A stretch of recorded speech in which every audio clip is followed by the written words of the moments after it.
Hello and welcome. Chris from Missouri here, bringing you another video about vintage baseball cards. In this video, I'm going to show you a few cards of a couple different players that kind of had a weird stat or a weird thing that happened to them. Baseball is filled with that kind of stuff, and I like to dig in on some of those stuff. But before I start digging in on these two players, I want to tell you who the sponsors are of this show. See, I have sponsors, and they just don't know it. My three sponsors this time, you know all. If you're watching this, you know them because Topps 85401, Nate, is celebrating his 15th year on YouTube. 15 years on YouTube. And I decided Nate needed to be a sponsor, so he's monetarily obligated to support this channel in any means that he possibly can. But get over and watch his channel because he's having kind of a video response kind of thing. And just get over there and congratulate him for 15 years. So I figured if Nate was on here for 15 years, who's some of the older channels, not older people, but older channels that's been on here a long time. And so I decided the second and third sponsors had to meet that criteria. So my second sponsor is one of the first ones that I ever watched, and his introduction is sweet. He's got the sweetest left-handed swing that any 10-year-old kid could have, and that's Mike O. Everybody, he's been doing it for a long time too, and he's got a friend. We all have a friend named Eric, Those Back Pages. Now, Eric is also my third and final sponsor of this video. So again, I want to remind them that they owe me in some form the next time I see them, for wanting to be a sponsor on this show. So those are three great channels. Especially get over there and watch Nate during his video response that he's celebrating his anniversary of 15 years. So, the two players that I'm celebrating today, and I'm just going to show a couple cards of them, kind of have a neat coincidence. Baseball's full of stuff. Like Stan Musial, has hits, same amount of hits at home and away, or some stuff like that. And I like to look at that kind of stuff. And one of the players that I'm going to show you today is Dennis Eckersley. Now, Dennis Eckersley is a Hall of Fame, first ballot Hall of Famer. And when he retired, he was probably considered the greatest relief pitcher of all time. There's probably some argument in there, but when he retired, that's probably what most baseball fans thought. Now, a lot of people don't know he's got a 62.1 WAR, and that's a lot for a relief pitcher. But Dennis Eckersley wasn't just a relief pitcher; he was an all-star starter. The first, he made the All-Star team on a couple bad teams, but he was a good starter for Cleveland Indians and stuff, and he started the first 11 years of his career. Matter of fact, he's got a 62.1 WAR. His winning percentage, he's 197 and 171. He's got a 3.50 ERA, and that's pretty high for a relief pitcher, but again, he was a starter for 11 years. He had 390 saves, and he had 2,401 strikeouts. He was a starter from 1975 to 1986, and then he switched over to become one of the premier relief pitchers of all time, and he gave up that dramatic home run in the World Series against Kirk Gibson, and it's one of I'm sure he doesn't want to be on that side of the highlight reel, but man, he was a really good player and worthy of being an all-star, worthy of being a Hall of Famer. Now, he has the distinction. Now, listen to this, and I heard it brought up by Tim Kirchin, who I really respect and like his baseball knowledge and stuff.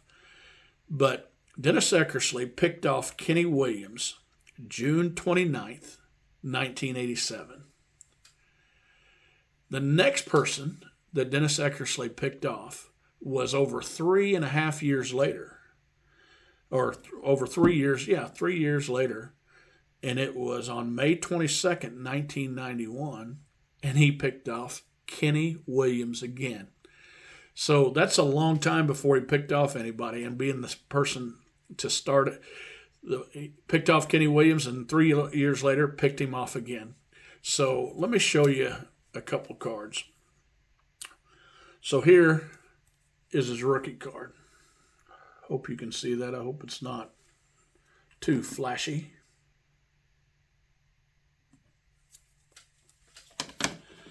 And here's a 1980 Dennis Eckersley pitching for the Boston Red Sox.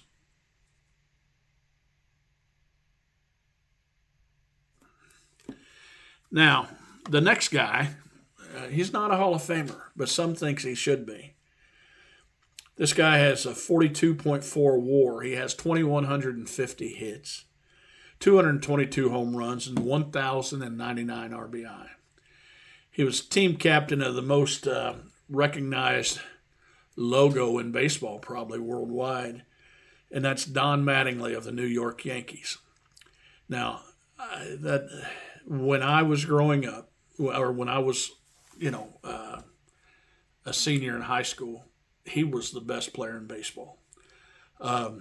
He just was, and I always think if you're the best player in baseball for a significant amount of time, you should be in the Hall of Fame. That's one of my thoughts, and I do think that he belongs in the Hall of Fame.